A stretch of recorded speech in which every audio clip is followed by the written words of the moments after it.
नमस्कार बच्चों, कैसे हैं आप लोग। आज मैं आप लोगों से बहुत ही महत्वपूर्ण बातें करना चाहती हूँ। उसके पहले मैं अपना परिचय दे दूँ। मैं हेमलता डहारे हिंदी शिक्षिका हूँ और आज मैं आप बच्चों के मतलब की बातें आपसे करूँगी। आज सुबह रेडियो सुन रही थी तो मैंने गीत सुना, पंछी बनूं उड़ते फिरूं मस्त गगन में, लो आज मैं आज़ाद हूँ दुनिया के चमन में। मुझे लगा सचमुच कितना अच्छा लगता है स्वच्छंद होकर पंछियों की तरह उड़ना।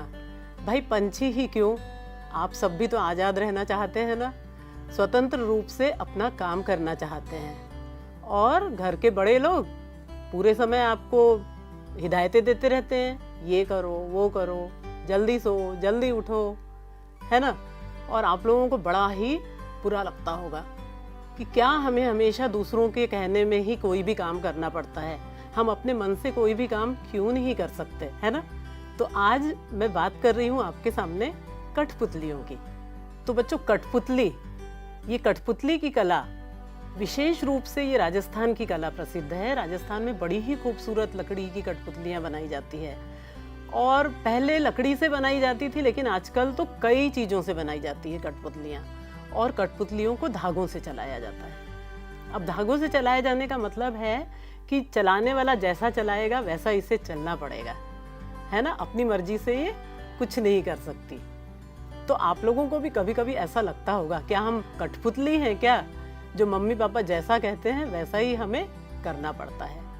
तो एक बार भाई कठपुतलियों के मन में भी ऐसा ही विचार आया कि हम हमेशा दूसरों के कहने पर ही नाचते रहते हैं।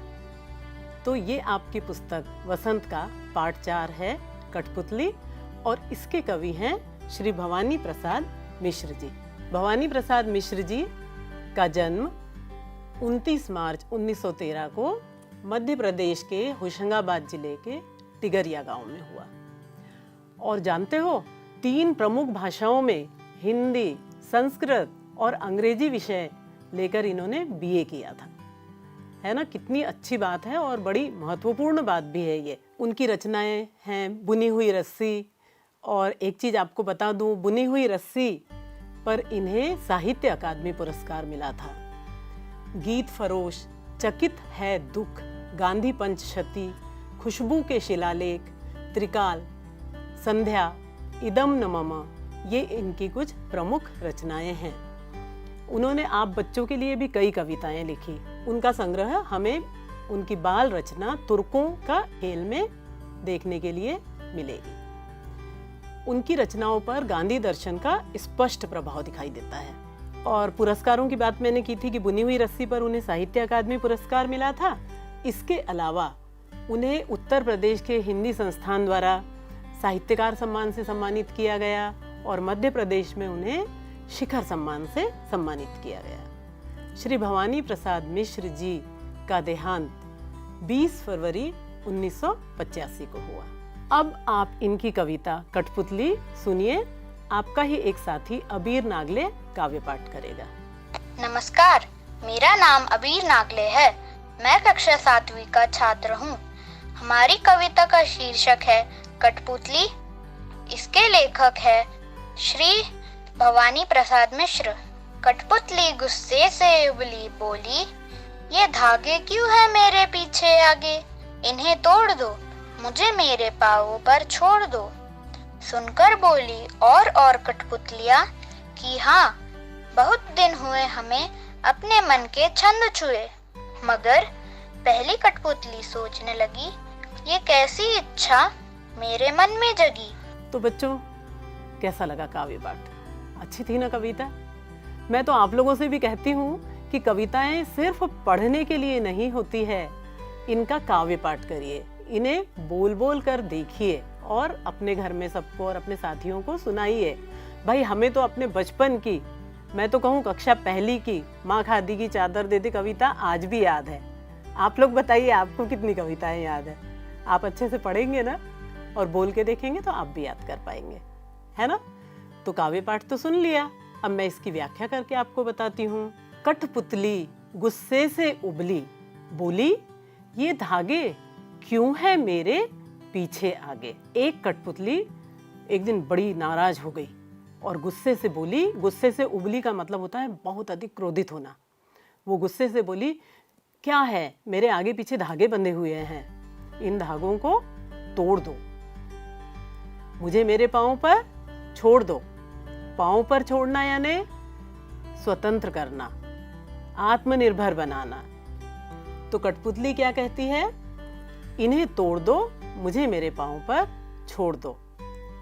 अब भाई उसकी बातें दूसरी कठपुतलियां भी सुन रही थी, है ना, जैसे तुम्हारे साथी लोग तुम्हारी बातें सुनते हैं ना। सुनकर बोली और कठपुतलियां, और का मतलब दूसरी कठपुतलियां। दूसरी कठपुतलियां बोली कि हाँ, बहुत दिन हुए अपने मन के छंद छुए। सही कह रही हो बहन आप, कई दिन हो गए जब हमने अपने मन की कोई बात नहीं की, बहुत दिन हो गए, हम भी स्वतंत्र होना चाहते हैं। मगर पहली कठपुतली सोचने लगी। अब जिस कठपुतली ने ये शुरू किया था ना, जो गुस्से से उबली थी, वह कठपुतली सोचने लगी कि अरे ये कैसा विचार मेरे मन में आया। क्योंकि जब वो अकेले स्वतंत्र होने की सोच रही थी ना, तब तो वो बड़ी गुस्से में बोल रही थी कि ये धागे तोड़ दो, मुझे स्वतंत्र कर दो। लेकिन जब उसकी सहेलियां बोलने लगी, हाँ हाँ हाँ बिल्कुल सही कह रही हो, हमें भी स्वतंत्र होना है। क्यों कि स्वतंत्र तो ये हो जाएंगी अपने प्रयासों से, लेकिन स्वतंत्र होने के बाद क्या ये आत्मनिर्भर बन पाएंगी? क्या ये अपने पाँव पर खड़ी हो पाएंगी? ये क्या अच्छा जीवन जी पाएंगी? तो इन्हीं सब बातों को सोचकर वह दूसरी कठपुतलियों की जिम्मेदारी को महसूस करती है और वो सोचती है कि मैं जो भी कह रही हूँ, मुझे सोच समझकर कदम उठाना चाहिए। तो बच्चों, ये थी भवानी प्रसाद मिश्र जी की कविता। अब मैंने कविता जब आपको समझाई ना, व्याख्या की, तो आपको शब्दार्थ तो बता ही दिए, फिर भी चलो एक बार हम चर्चा कर लेते हैं। पहले भी बताया था, कठपुतली यानी काठ की पुतली, काठ की गुड़िया, जो सदा दूसरों के इशारों पर नाचती है। गुस्से से उबलना, क्रोध आना, गुस्सा होना। पाँव पर छोड़ दो यानी आत्मनिर्भर होने दो, हमें अपनी मर्जी से काम करने दो। जैसा तुम लोग सोचते हो कि भाई मम्मी पापा हम अपनी मर्जी से करेंगे जो भी करना है। और का मतलब दूसरी कठपुतलियां, दूसरी। मन के छंद छूना यानी मन की पुकार। इच्छा का मतलब होता है चाहत। और व्याख्या भी हमने कर ली, है ना, समझ में आ गई ना कि धागों से बंधी हुई कठपुतली को अपनी गुलामी पर गुस्सा आता है, उसे दूसरों के इशारों पर नाचने से बहुत ही दुख होता है, और वह कहती है मेरे आगे पीछे ये धागे क्यों बंधे हैं, इन्हें तोड़ दो, क्योंकि मैं अपने पैरों पर खड़ी होना चाहती हूँ।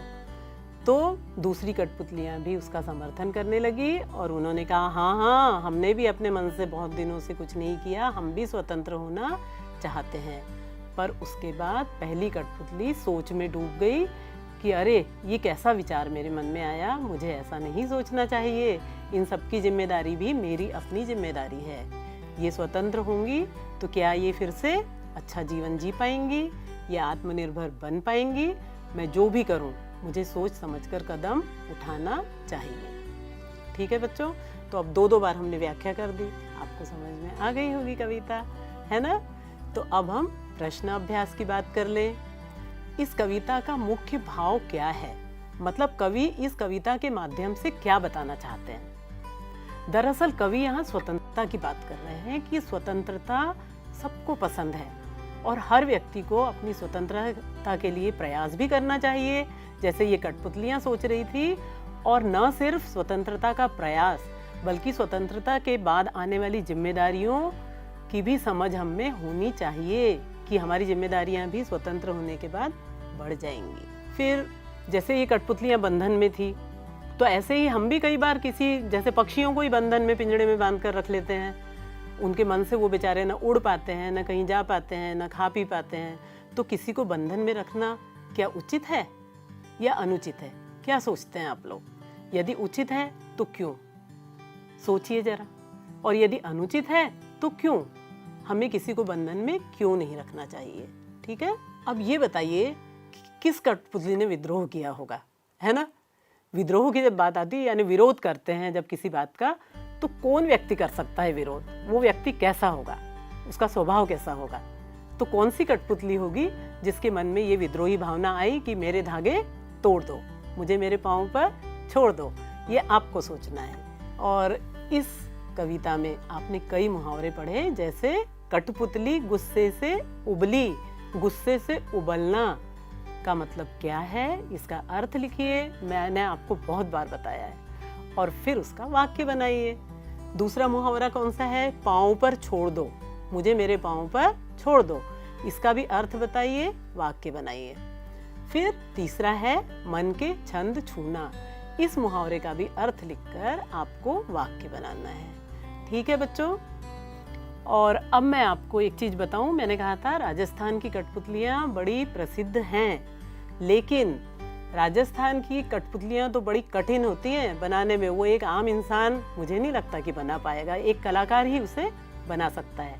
लेकिन आप लोग भी बड़ी अच्छी अच्छी कठपुतलियां बना सकते हो, जिनको आप घर की व्यर्थ सामग्री से, जैसे अभी रक्षाबंधन का त्यौहार आने वाला है ना, तो पुरानी जो राखियां हम पहन के फेंक देते हैं उन्हें संभाल कर रखना, पुराने अखबार के टुकड़े वो भी आपको रखना है, फिर पुराने कपड़े, पुरानी लेसें, न्यूज़पेपर, ये सब चीज़ें आप रखिए और इनसे अलग अलग प्रकार की कठपुतलियाँ आप बनाइए।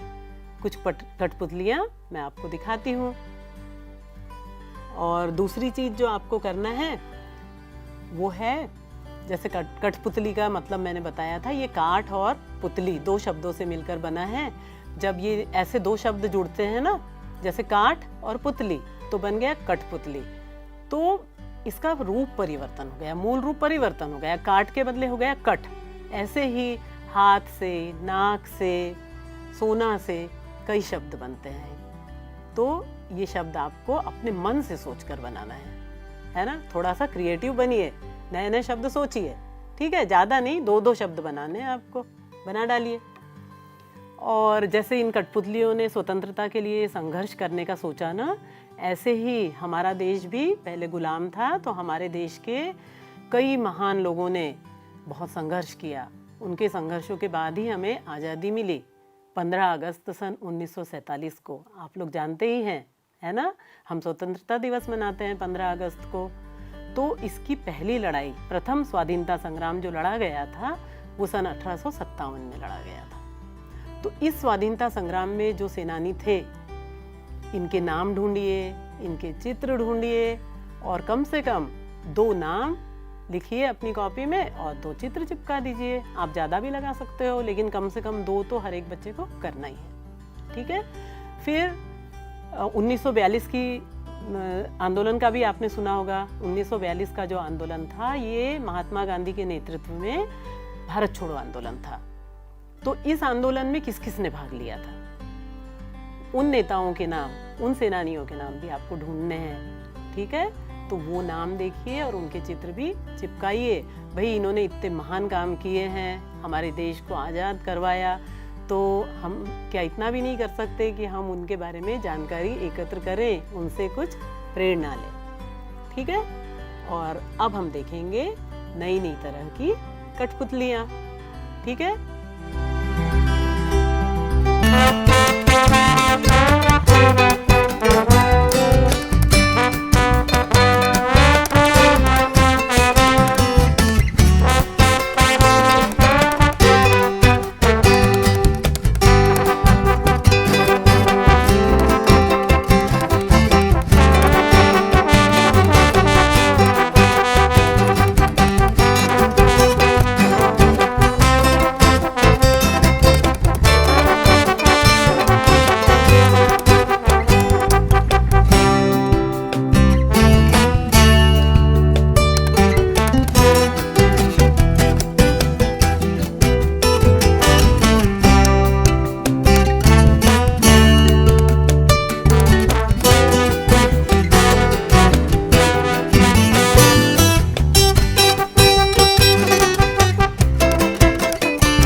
तो बच्चों, ये प्यारी प्यारी कठपुतलियाँ मैंने आपको बताई, इनको देख करके जरूर आपके मन में आया होगा, अरे कितनी सरल है।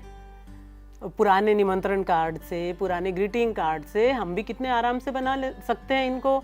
ना तो मम्मी पापा की मदद लेने की ज़रूरत है, ना बड़े भैया दीदी की। बड़ा मज़ा आएगा बनाने में, है ना। और फिर हम भी अपने मित्रों को कठपुतलियों का खेल दिखा सकते हैं। तो आप लोग ज़रूर कोशिश करिए, है ना, और ढेर सारी कठपुतलियाँ बना डालिए तरह तरह की, और फिर इनके खेल दिखाइए। इससे आपको बड़ी संतुष्टि मिलेगी, है ना। अपने हाथ से जब हम काम करते हैं तो अपनी चीज़ों को देख देख कर हम बड़े खुश होते हैं, और हमारे घर के सब लोग भी हमारी बड़ी तारीफ करते हैं। तो मैं आपकी सृजनात्मकता को, आपकी क्रिएटिविटी को उभारना चाहती हूँ, इसीलिए मैं आप लोगों के लिए ये प्यारी प्यारी कठपुतलियाँ लाई हूँ। ठीक है, तो आज के लिए इतना ही काफ़ी। अब हम अगली कक्षा में एक और रोचक पाठ के साथ मिलेंगे।